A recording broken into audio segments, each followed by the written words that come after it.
On some breaking developments coming in on the fake news row. The Prime Minister of India, Narendra Modi, has directed the release regarding the fake news be withdrawn. Any issues should only be addressed in the Press Council of India is the latest that's coming in. Remember, this is in the backdrop of the fake news directive that was issued by the Information and Broadcasting Ministry of India. And now the Prime Minister of India has stepped in. Prime Minister Narendra Modi has directed that the release, rather the statement regarding fake news should be withdrawn and any issues should only be addressed in the Press Council of India. Let's go straight across to our senior foreign editor, Padma Rao, joining us from the newsroom for more on this. Padma, that statement is ambiguous at this point. What more do we know right now in terms of what the Prime Minister has said? Well, what we do know is that the Prime Minister's office has intervened. The Prime Minister has intervened, and it was, this is actually the best bit of news that we have this morning after the shocking headline that did raise several very valid concerns amongst the media fraternity in the entire country. In fact, the Editors Guild went into a huddle. There was scheduled to be a meeting at the Press Club of India.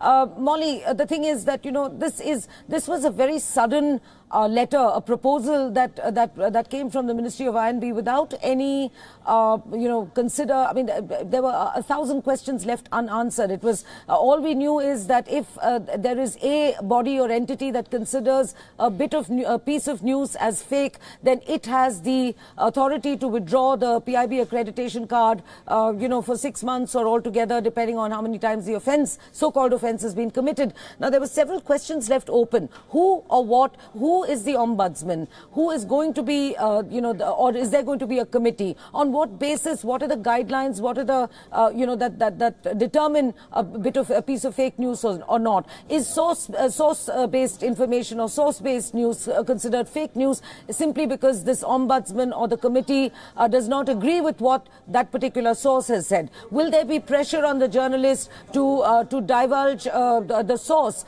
simply because, as I said, the statement by the source didn't meet with the favour of the ombudsman or the committee? Now, and to what extent? I think the most important question, and we can really be I'm really pleased that the Prime Minister obviously recognized the need, this lacuna and asked for this proposal to be withdrawn. The most important question is that to what extent,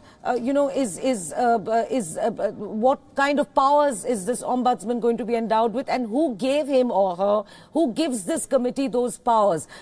Will that committee also consist of non-political, non-governmental individuals drawn from civil society at large? Will there be other senior editors and journalists of this country on that committee? Now, all this was, but the Prime Minister has rightly recognized that this was unnecessary because we already have a Press Council of India in place that is, the Advisory Council, if you will, the Ombudsman, if you will, where even the government is free to take its complaints to, should there be, some item in the media that the government finds objectionable for whatever reason. Now, so the Prime Minister has wisely said, just leave things as they are, let things be as they were, and there is absolutely no need for this proposal. Now, the mystery is, why did this proposal come up all of a sudden? Of course, there is much speculation in the media that it is because this is election year, the ruling party is perhaps, trying to ensure a certain kind of press for itself. Now, I think those allegations go a bit too far and are perhaps a bit unfair. I think it was just, an unthought out move, perhaps a move to test the waters or test the ground. But whoever was behind it and whoever authored it, I'm glad that it was superseded by the Prime Minister, none less than the Prime Minister himself. All right, stay with me, Padma. We also have a senior editor, Surya Gangadharan, joining us. Before I come to you, Surya, also our political editor, Kartikeya Sharma, I'm told, is joining us over the phone line. Kartikeya, as unprecedented as this proposal was, the fallout is also equally interesting to watch out for. We now earlier had a statement issued by the ministry, and now we have the Prime Minister stepping in and intervening and saying that that earlier statement and the directive stands withdrawn, and the Press Council of India remains the supreme body. See, there are three things here. The first thing is, in terms of what the law or the regulation suggested. Second was the sort of reaction which the ruling dispensation got from the journalists. And third, it not only polarized, but it actually allowed every opposition party to come on this single issue, thinking in their differences on it. So I think it's a damage control which has been done by the Prime Minister. If you go by what was happening on social media, people in general, the chatter, it was very damaging for the government. People had compared the regulation with the 1988 defamation law, which was then being pushed by Prime Minister Rajiv Gandhi in 1988, and it received widespread criticism. Now the issue here was of accredited journalists. What is this accredited journalist, Surya, Padma? All of us have PIB cards. It's like Press Information Bureau. It's an identity that we have been vetted by Ministry of Home Affairs, and we can go to press conferences done by senior ministers, access certain establishments like Shastri Bhavan or various ministerial offices like Rail Bhavan or Home Ministry or Finance Ministry. But to put the owners of fake media on those who are already regulated or under guidelines was something which was being resented, because fake media, when you talk about fake news and fake issues, those who are not accredited are also part and parcel of it. You have political parties doing it, you have people affiliated with political parties doing it, and 60% of the journalists are not accredited, and they are also part and parcel of this universe of social media. So debate was very complex and requires far more, I would say, consultation. That is why it had to be withdrawn, because it came suddenly. And secondly, please, we must have to remember that the PCI was established by a parliamentary law. It cannot have an executive interference. There are certain institutions which are created through an act of parliament. For example, Election Commission of India, or for example, the SC Commission.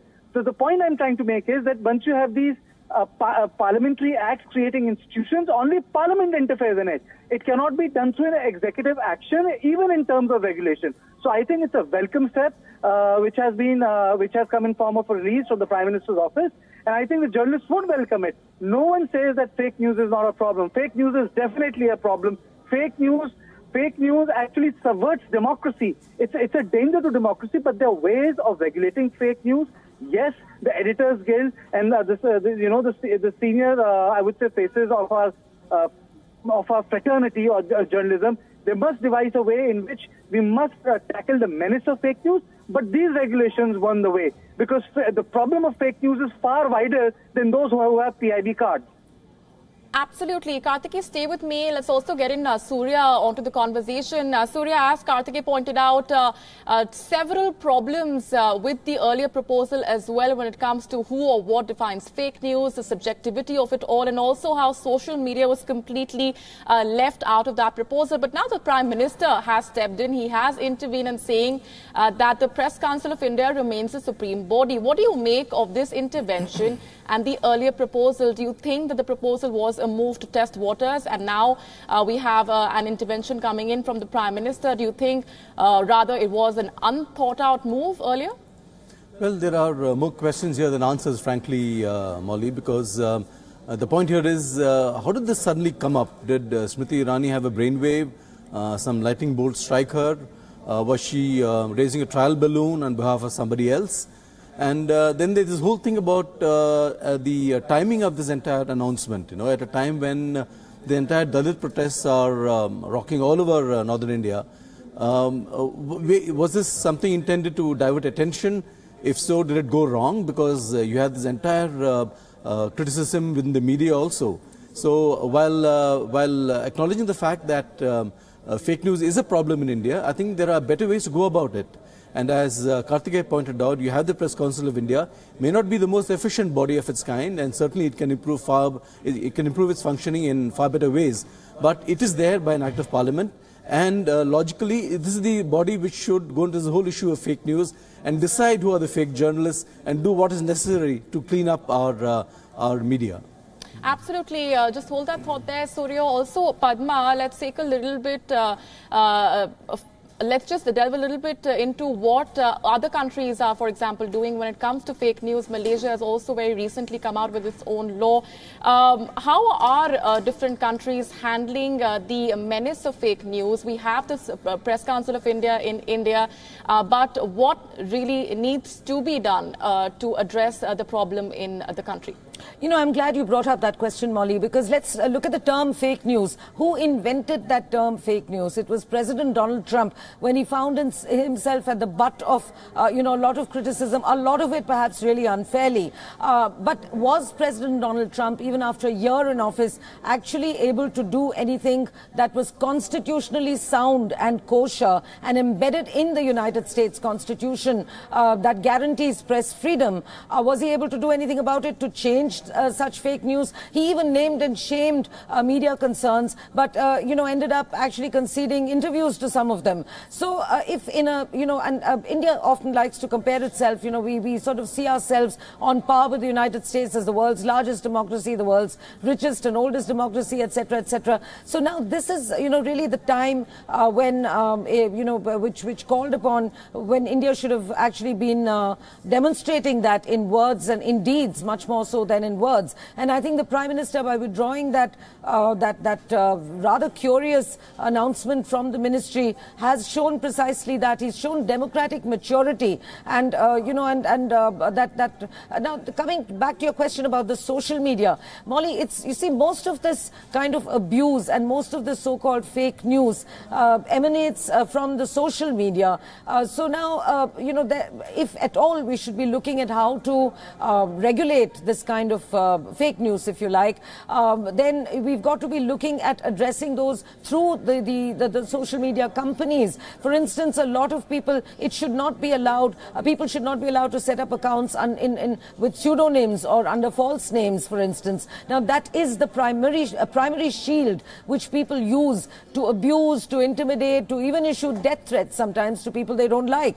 I know that, there is, right now it's rather tedious. You have to complain, and, they will have to receive 3 complaints or 4 complaints or whatever it is till they take action against that particular IP address. But then, people have circumvented even that by sending threatening, messages from public internet booths. So the regulation really has to begin with the social media. The social media has completely sort of catapulted out of control as far as censorship of any kind is concerned. I don't mean to suggest that there be any censorship. What I mean is that social media concerns have to ensure that people who participate in those discussions and dialogues, come with transparency and actually reveal who they are. I think that would solve some of the problems, and there are many, many other problems with the social media.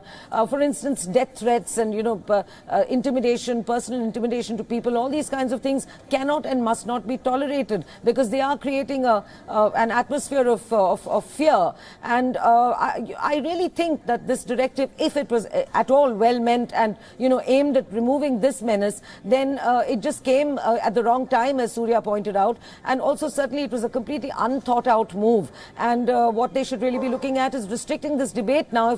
First of all, there should be a debate. The public has to participate. We live in a democracy. You can.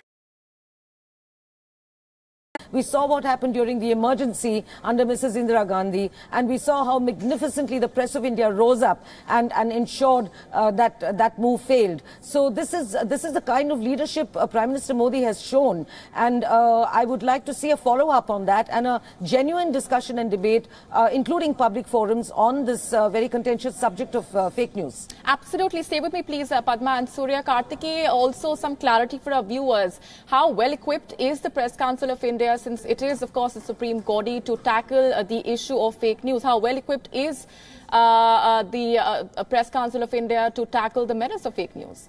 See, the Press Council of India has its problem. I would say that some would say it's toothless. It does not have those powers because you have multiple guilds. But there is one point I would like to bring it to table for discussion, since both Padma and Surya are here with us. See, if you look at the whole idea of fake news, or phenomenon of fake news, it has come up with the rise of populist leaders globally throughout the world. Now, without any pun intended, what's happening is, if you look at those elections which have taken place, in which populist leaders have swept the elections democratically in a very fair manner, but what has happened is there has been a whole surge whereby the people who are part of social media, and then their opinions have been democratized, and they have got a platform through Facebook and Twitter and WhatsApp. Mainstream media came under attack. So anything coming from mainstream media became fake news, And the people, anonymity in social media allowed people to say, well, you know, this is fake news, as you know, Padma was talking about Donald Trump. When he said fake news, he was talking about the mainstream entrenched newspapers and channels. Yes, I agree. Though, you know, with the rise of a new sort of a populist leadership and a new wave, there would be, you know, one cannot say that the entrenched newspaper and television institutions did not have their own problem or biases. But there was a trend where anything from position of anonymity on social media would say, well, you are the mainstream, you are the fake news. And I think that was very, very disturbing, because I'm part of a regulated organization. So is Padma and so is Surya. You know, we are regulated internally. We have PIB. We are regulated externally. There is a yearly vetting. There's an IB report which goes behind your PIB card vetting. So, you know, this whole trend of mainstream equals to fake media, I think that's a very worrisome part of this fake news debate. I think that also requires some attention. And I would say that you cannot have fake news or the menace of fake news in that binary of mainstream media and fake news. Sure, I would like Surya to come in on that aspect. Surya? You know, Karthikeya referred to this IB investigation before we get our PIB cards. I wonder in how many of those countries they actually do this kind of thing. Do they do that in the US? I don't know. I would like to know. Another point that Padma made, you know, about Donald Trump. For all his fulminations against fake news, he never attempted the kind of thing that we just saw today in India. And I think it tells you something about the way America practices its principles, that even a guy like Donald Trump, who is a complete outsider, a complete maverick in the American political context, didn't attempt to do the kind of thing that we try to do here. So there is something to be learned from America, from the way it practices what it preaches. You know, I think we have a long way to go in that sense. Padma? Absolutely. I mean, I also, you know, wanted to say that we've all heard the saying, fools rush in where angels fear to tread. I mean, I think Ms. Irani and her ministry was rushing in where even Donald Trump feared to tread. This is indeed, you know, solidly based in the constitutional tenets of the United States Constitution, and nobody, not for a single minute, would have taken even a mere proposal of this kind emanating from the White House, let alone a legislation of any kind. So, to that extent, I do feel that the Prime Minister's intervention was very welcome, and it certainly restores that dismal feeling we woke up to as members of the press and the responsible press. Now, Molly, let's not forget there's another thing about the PIB accreditation card, and to answer Surya's question, yes, indeed, there is that kind of screening, perhaps not as intense, but there is certainly a certain amount of screening when you apply for, let's say, a United States press accreditation card.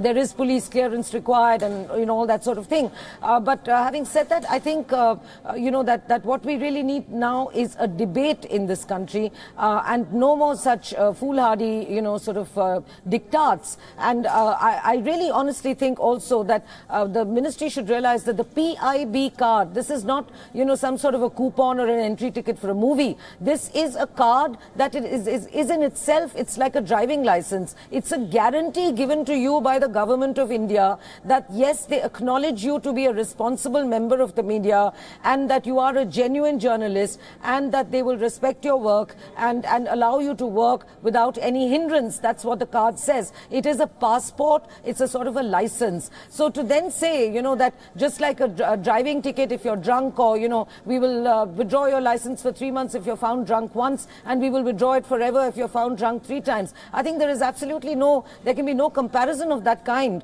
And Karthikeya is absolutely right. What this strange proposal has completely failed to mention is where that fake news actually emanates from, the quarters where it emanates from, the social media, and why this diktat or this proposal made no mention of them. Absolutely. We're going to leave it there for the moment. Padma Rao, Surya Gangadharan and Karthikeya Sharma, appreciate very much for joining us on the broadcast. This will, of course, remain our top focus in our later editions as well. Multiple questions remain to be answered. This after the INB Ministry's statement directive on fake news has now been withdrawn as per the Prime Minister's directions. In a statement, the Prime Minister has asked for that directive to be withdrawn and the Press Council of India to remain the supreme body when it comes to tackling the menace of fake news. We will continue to track the latest coming in on that front as reactions continue to trickle in as well.